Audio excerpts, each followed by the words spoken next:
So every year between middle school and high school, I went on a summer rafting trip with my Boy Scout troop. It was a lot of fun. I remember a lot of the different trips, but one in particular comes to mind over the past couple weeks. I'll explain why it came to mind later, but you should be able to kind of figure it out. So on this particular trip, we had been paddling through the rapids for about an hour, and we started heading into another Class 3 rapid. Things were going pretty well until there was this large boulder in the middle of the river.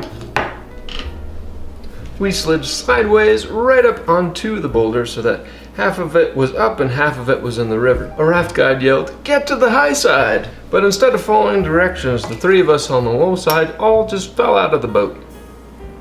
So I'm swimming in this rapid, and the water's pulled me down, so I'm starting to drown.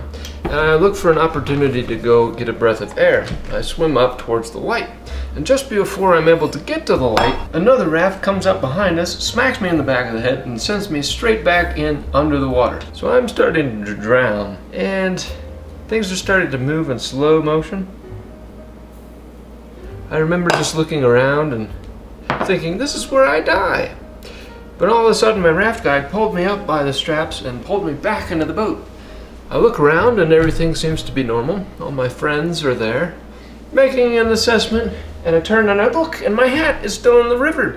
I freak out and I say, "My hat!" I jump back into the river as my friends go, "No, to stop!" All this to say, our brains do funny things when they're under stress. A couple weeks ago, when there was an assassination attempt on former President Trump, as he pumped his fist in the air, I thought, is he saying, "I'm alive," or is that just a reaction to stress? Either way, it got me thinking about how each of us have a different way of handling stressful situations.